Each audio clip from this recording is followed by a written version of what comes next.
최 집사님 은근과 끈기가 대단하십니다. 이 시간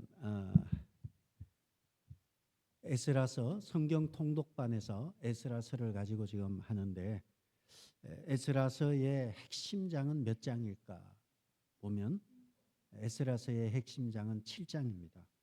왜 7장일까요? 그것은 에스라서의 1장에서 6장까지가 한 단락이고 7장에서 10장까지가 두 번째 단락이에요. 그러면 6장까지의 얘기는 무엇이고 7장 1절의 이야기는 무엇일까요?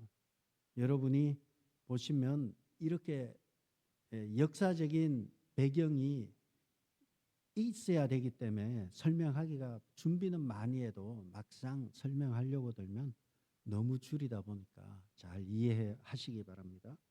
이스라엘 백성이 바벨론의 포로로 끌려갔다가 세 차례 기환하게 됩니다. 첫 번째 기환은 1차 기환은 수룹바벨을 중심으로 해서 기환하게 되고요. 수룹바벨이 기환하자마자 제일 먼저 한 것은 제일 먼저 뭘 했겠어요? 성전 재건을 하는 거예요. 성전을 예루살렘 성전을 건축하자 했는데 문제는 성전 건축이 안 돼요. 방해가 너무 많이 일어나요. 그래서 성전을 건축하자고 했는데 막상 하니까 16년 동안 아무것도 못한 거예요. 아유, 우리 건축합시다 하니까 돌아와서 먹고 살기도 바쁜데 무슨 성전을 건축하냐? 또는 산발락과 도비아와 온갖 산발락과 도비아는 이때 없었어요.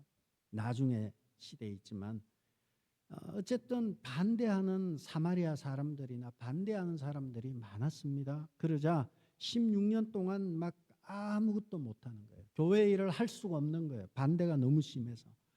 그래서 스룹바벨이 기환을 하자마자 성전 건축이 되지 않으니까 이때 등장했던 선지자가 학개와 스가랴 선지자가 등장해서 성전을 재건해야 된다 막 하면서 마침내 16년 기한에서 16년째부터 성전을 건축해서 4년 만에 예루살렘 성전을 다 건축을 했어요. 건축을 한 그날이 그 해가 언젠가 하면 여러분은 그 해를 잊을 수가 없어요. 5.16이에요. 군사 일을 했던 516년 BC 516년에 예루살렘 성전을 다 건축을 했어요. 그런데 심각한 문제는 건축만 했지 그 뒤에 또 깜깜무소식이에요.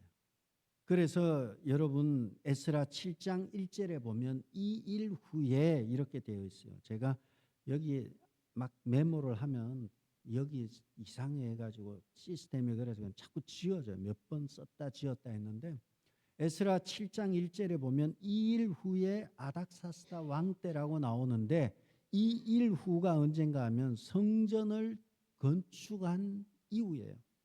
그리고 나서 7장으로 가면 60년이 지난 제2차 포로 기한이 나와요. 그러니까 6장까지는 성전을 건축을 했어요. 근데 7장 1절에 가게 되면 건축한 지 60년이 지난 이야기가 나옵니다.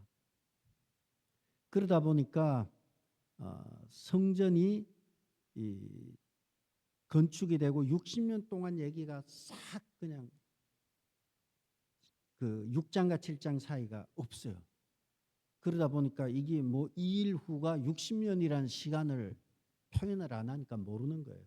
단지 아닥사스다 왕이라는 걸 보고 시간이 많이 지났구나. 60년이 지났구나.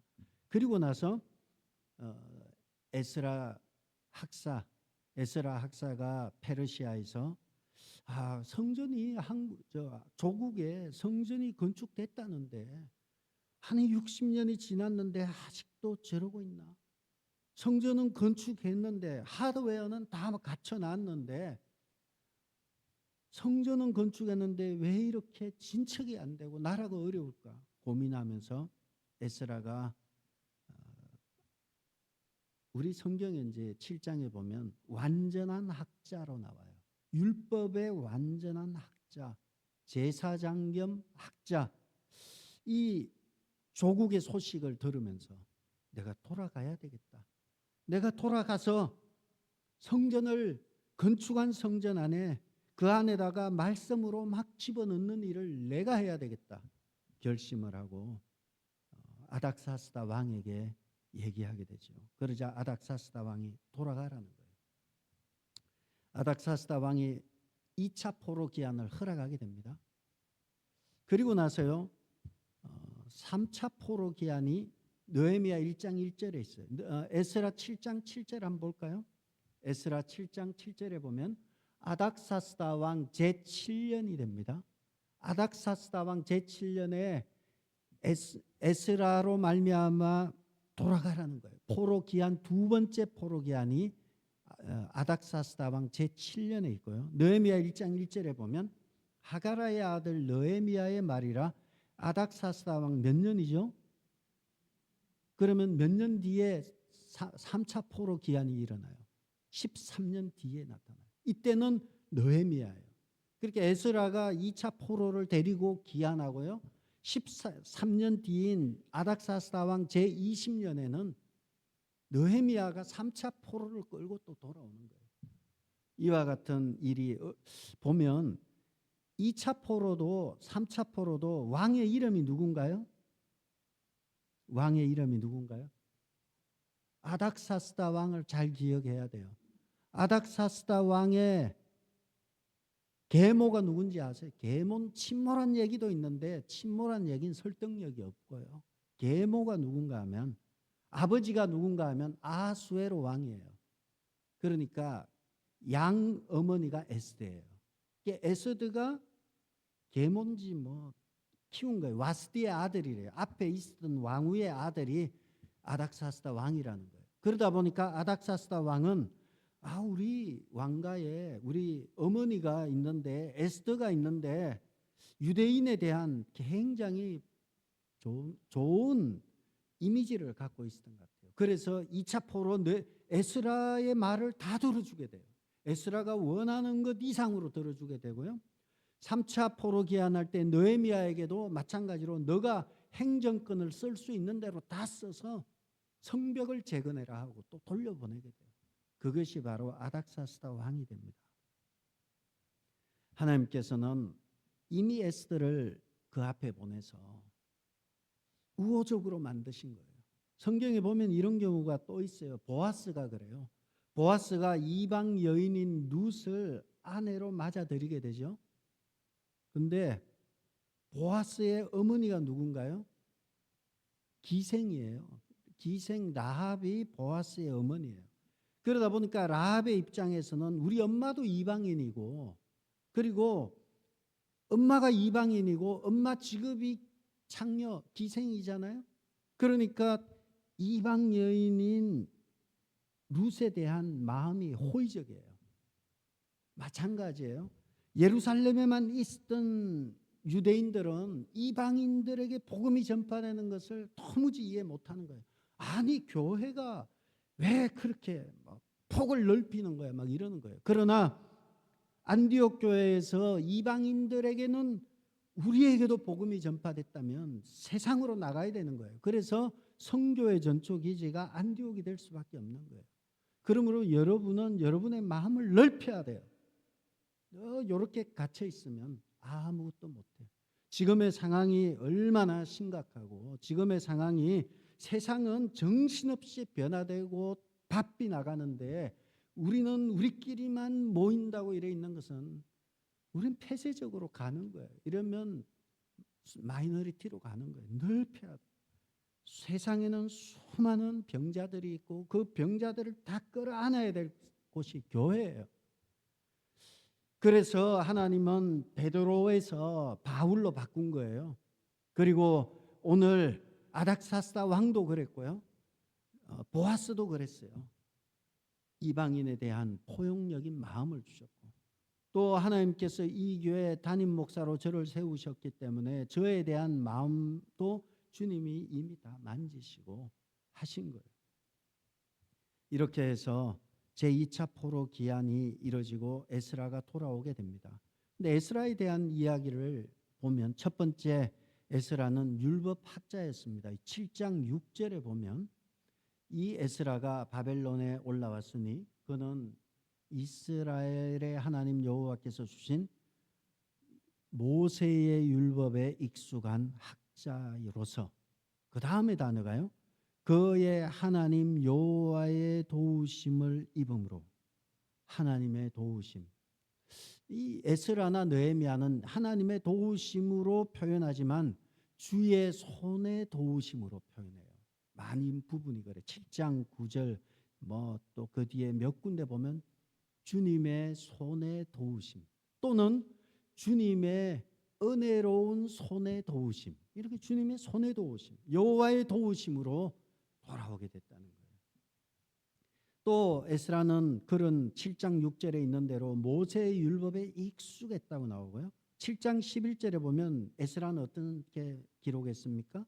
여호와의 계명의 말씀과 이스라엘에게 주신 율례 학자요, 학자 겸 제사장. 그러니까 학자예요. 학자이면서 제사장이에요. 그래서 7장 앞부분에 보면 족보가 막 나와요. 우리 집안은 이런 집안이다. 아론의 후손으로 나와요. 우리 제사장이다. 7장 12절에도 보면 모든 왕의 왕 아닥사스다는 하늘의 하나님의 율법에 뭐라고 나왔나요? 완전한 학자 겸 제사장 에스라에게. 이게 아닥사스다 왕이 에스라를 보면서 느끼는 것은 저 사람은 율법의 완전한 학자구나, 제사장이구나. 그리고 성경의 기자도 그를 학자로 봐요. 제사장으로 봐요. 그리고 참고로 이 에스라서의 저자는 에스라예요. 역대기의 저자도 에스라예요. 그래서 역대기와 에스라서, 느헤미야는 막 연결이 되어 있어요. 그렇게 해서 그러한 사람이 페르시아에 있으면서 7장 10절에 보면 내가 돌아가야 되겠다. 내가 유대로 돌아가야 되겠다. 7장 10절에 보면 에스라가 여호와의 율법을 연구하여 준행하며 율례와 규례를 이스라엘에게 가르치기로 결심하였었더라. 내가 돌아가야 되겠다. 성전은 지어졌는데 60년이 지났는데 누구도 그걸 하지 않는다는 거예요. 왜 안 했겠어요? 누군가는 했겠지만 개혁이라는 것은 에스라나 느헤미야를 보면 안에서 일어나기 힘들어요. 외부에서 아니다 하는 사람이 들어오는 거지 안에 있다면 같이 보기 때문에 보기 힘들어요. 그래서 에스라는 세 가지가 나오죠. 율법을 연구하고 준행하며, 세 번째 뭔가요? 가르치기를 결심하였다. 그래서 에스라는 연구하고 율법을 준행한다는 것은 그 말씀을 실천하는 거예요. 에스라는 하나님의 말씀을 깊이 파고들었고, 첫 번째 집에서 스터디, 연구한다 돼 있지만 스터디하는 거예요. 하나님의 말씀을 스터디하고 그리고 하나님의 말씀을 지키는 거예요. 순종하는 거예요. 그리고 가르친다는 거예요. 연구하고 준행하는 것은 이 자신에 대한 얘기예요. 자신을 위해서 하나님의 말씀을 읽고 또 연구하고 그것을 순종하고, 그리고 이스라엘 백성을 위해서는 내가 이 연구하고 순종한 것을 가르쳐야지. 가르치는 거죠. 여러분이 신앙의 삶이 하나님의 말씀을 연구하고 그리고 하나님의 말씀을 실천하면서 또 이웃 사람들에게 하나님의 말씀을 전거하는 삶, 이것이 에스라의 삶이고 여러분의 삶이에요. 여러분은 나는 에스라다 이래 생각하고 살아야 돼요. 나는 에스라와 같은 학자다. 그러나 바리새인들과 서기관들은 그렇지 않았습니다. 그들은 말만 하고 행하지 아니하는 자들이었어요. 그래서 해칠한 무덤이라 그러고 독사의 자식이라 말하였던 것입니다. 에스라는 연구하며 실천하고 말씀을 전거한 사람이 에스라였습니다.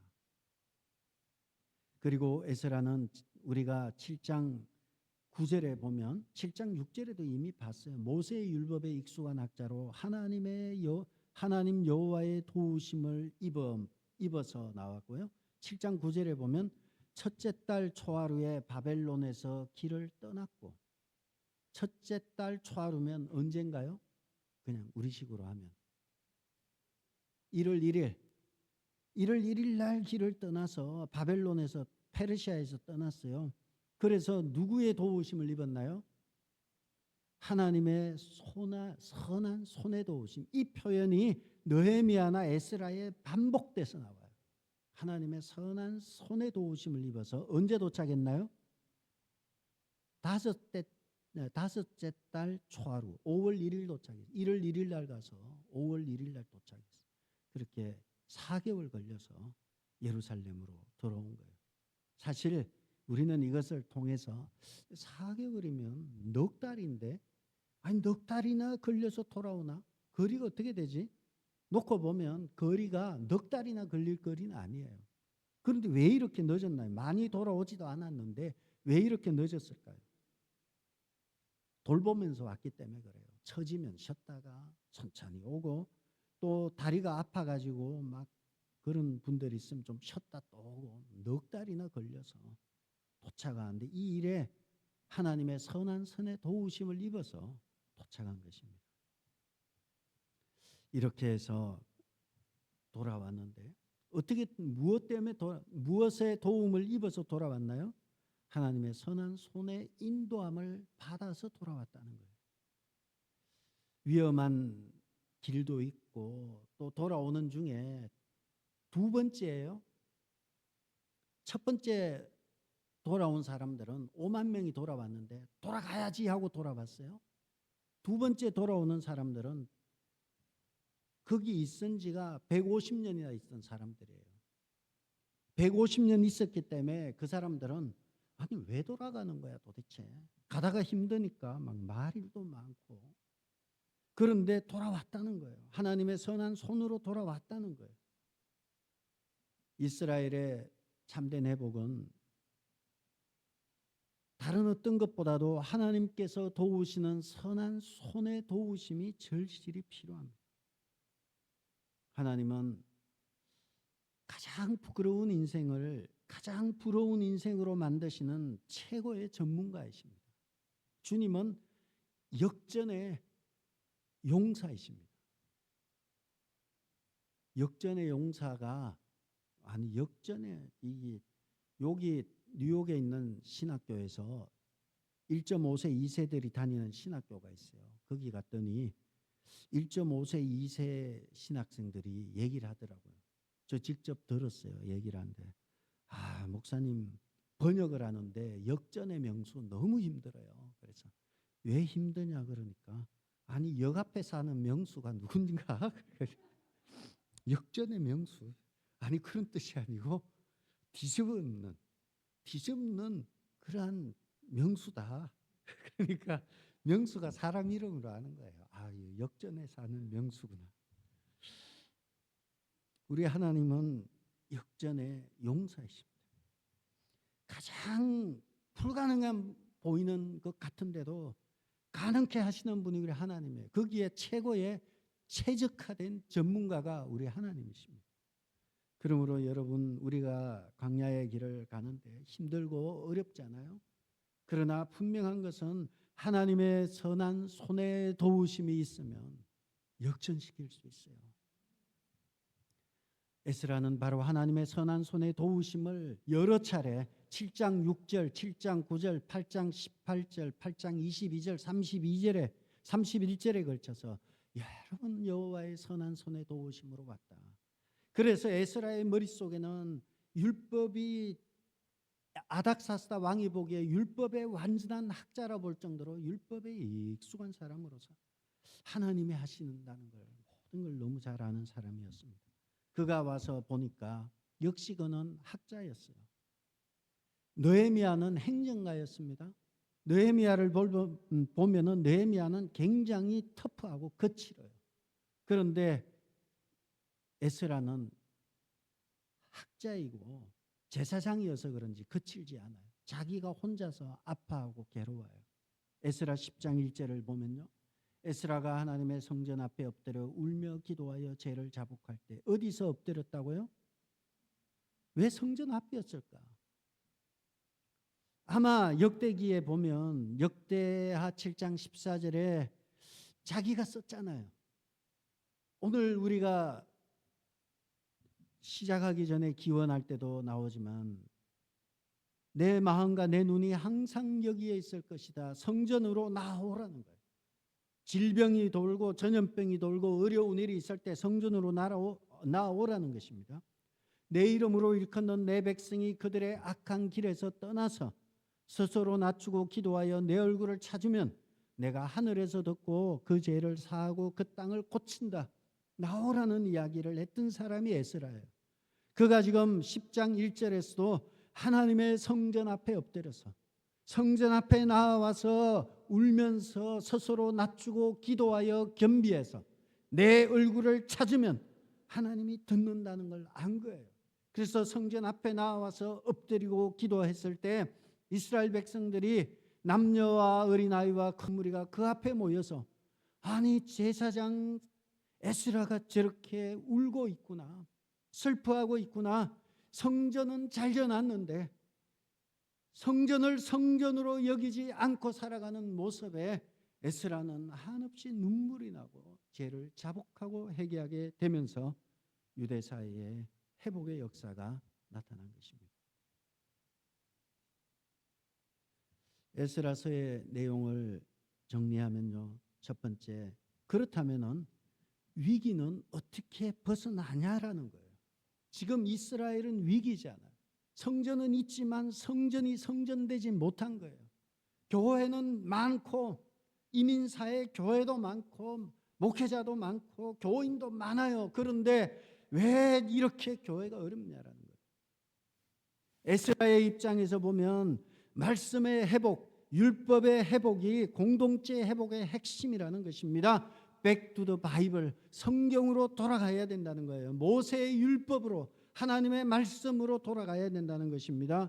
그러므로 보이는 건물의 성전 재건보다 더 중요한 것은 말씀 중심의 공동체를 회복하는 것이 중요하다는 것을 멀리서 그는 보았어요.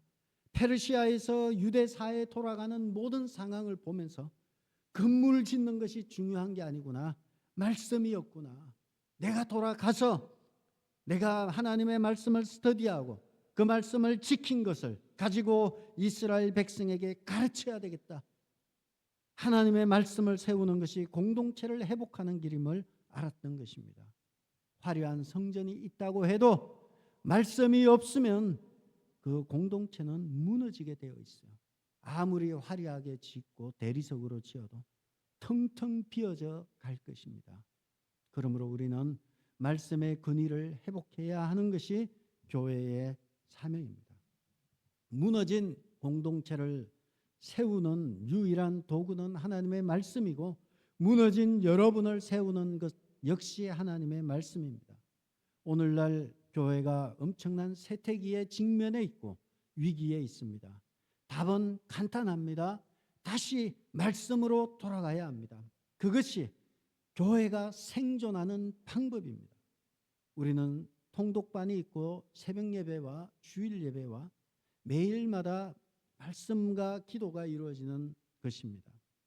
그래서 그러한 사람들이 많은 교회, 저는 희망이 있고 성산이 있어요. 알곡이 가득한 교회, 쭉정이만 가득한 교회, 건물은 화려한데 온통 여기도 막 쭉정이만 가득하다면 얼마나 괴롭겠어요. 목사로서 저는 참 감사하게 생각합니다. 매일 새벽마다 통독반에서 말씀을 읽었습니다. 새벽마다 출석이라고 하면서 말씀으로 나오는 여러분은 반드시 살아날 것입니다.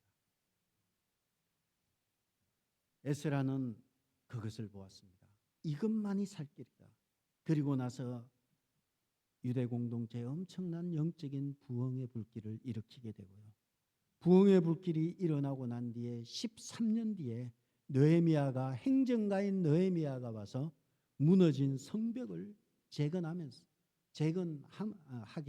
되었던 것입니다.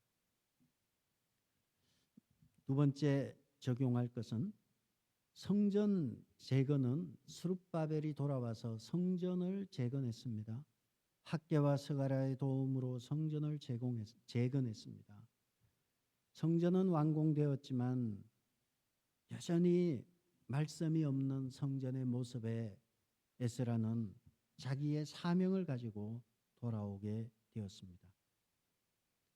성전은 반드시 말씀으로 가득가득 채워져야만 한다는 것을 에스라는 알고 있었습니다. 율법에 능한 것은 말씀이 없는 성전은 헛되다는 걸 알고 있었기 때문에 그는 목적을 가지고 돌아왔습니다. 사명을 가지고, 시대적인 필요를 채우는 사명을 가지고 돌아왔습니다. 여러분의 시대적인 사명, 이 시대에 살아가는 여러분들의 사명은 무엇입니까? 여러분들은 여러분이 하나님의 성전인 것과 하나님의 성령이 너희 안에 거하시는 것을 알지 못하느냐? 여러분이 성전이에요. 여러분의 성전을 말씀으로 가득 채워야 돼요. 성전이 텅텅 비었어요. 성전에 말씀이 전혀 없어요. 성전은 오만 이방 잡신들과 이방 우상까지 막 들어와서 성전을 더럽히는 것은 옳지 않아요. 여러분이 하나님의 성전인 여러분에게 하나님의 말씀으로 채우는 것은 우리의 일입니다. 우리가 에스라입니다. 우리가 우리의 성전된 우리 안에 하나님의 말씀으로 채우는 것은 이 시대를 살아가는 우리의 시대적인 사명입니다. 이것은 내 일입니다. 여러분의 일입니다. 말씀으로 여러분을 가득 채우게 되면 그 다음 나타나는 것이 한나와 같이 하나님과 통하게 돼요. 하나님의 마음을 읽게 돼요. 시대를 향한 너는 아들이 필요하지. 나는 이 시대를 밝힐 영적인 지도자가 필요해. 내가 그 영적인 지도자 사무엘을 줄게. 그를 키워라. 말한 것처럼 여러분이 하나님 앞에 나 말씀으로 채우고 기도할 때 여러분에게 하나님의 마음을 읽게 돼요. 내가 하나님의 마음을 읽게 되면 하나님의 선하신 손이 도우시는 손길이 나와 함께하면서 하는 모든 일들마다 하나님께서 은혜를 주시게 될 것입니다.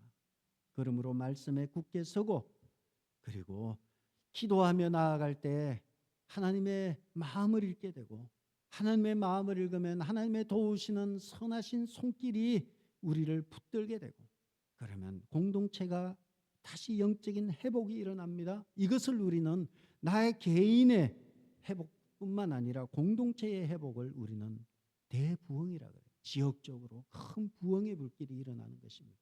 저는 우리 교회가 그 부흥의 불쏘시개가 되는 그러한 부흥의 마중물이 되는 교회가 되었으면 합니다. 그러려면 우리 자신에게 하나님의 말씀으로 채워야 하는 것입니다. 그렇게 말씀으로 가득 채우면 면역력이 강화되게 되면요. 어떤 시련이 와도 이겨요. 남이 뭐라 그래도 그건 중요하지 않아요. 신앙은 하나님과 나와의 관계지 사람의 관계가 아니에요. 하나님만 바라보게 돼요. 사단은 하나님을 보지 못하게 하는 거예요. 자꾸 주변의 것을 자꾸 신경 쓰게 하는 거예요. 말씀을 가까이 하게 되면 면역력이 강화돼서 어떤 백신이나 어떤 질병이 들어와도 능히 이겨요. 면역력이 나한테 백신이 많이 들어와 있어요. 능히 이깁니다. 그리고 말씀을 읽게 되면 영양을 섭취하게 되면 팔과 다리에 힘줄이 생기게 되고요. 힘이 있게 되고요. 그렇게 되면 능히 이길 수 있습니다. 그러므로 하나님의 성전인 여러분에게 그리고 우리 교회에게 교회의 다음이 무엇입니까? 여러분 교회는 교회 다음이 있어야 되고 오늘 에스라의 입장에서 교회 다음이란 말씀 충만이에요. 말씀 충만이 교회 다음이에요. 여러분 성전인 여러분의 말씀으로 충만하고 우리 교회가 말씀으로 충만할 때 교회다워지고 또 여러분이 하나님이 기뻐하시는 아름다운 성전이 될 것입니다. 그러한 성전이 되면 에스라가 말했던 대로요. 에스라가 역대상 4장 10절에 말했죠. 내게 복을 더하사 나의 지경을 넓혀주시고 거기에 보면 또 이런 말이 있어요. 주의 손으로 나를 도우사 주의 손으로 선한 손으로 나를 도우사 환난에서 벗어나 근심이 없게 하옵소서. 저는 여러분들이 하나님의 선한 손에 도우심으로 환난이 없고 근심이 없는 여러분이 되기를 주의 이름으로 축복합니다. 기도하겠습니다. 아버지 하나님, 말씀에 굳게 서는 성전을 아름답게 꾸미는, 말씀으로 아름답게 꾸미는 귀한 성도들 되게 도와 주시옵소서. 광야와 같은 삶을 살아갈 때 힘들고 어렵지만 우리 주님의 선한 손의 도우심으로 말미암아 환난에서 벗어나 근심이 없는 삶, 매일매일마다 하나님이 주시는 넉넉하고 평안하고 힘 있는 능력 있는 삶을 살아가는 귀한 성도들 되게 도와 주시옵소서. 아멘. 예수님의 이름으로 기도드렸습니다. 아멘. 아멘.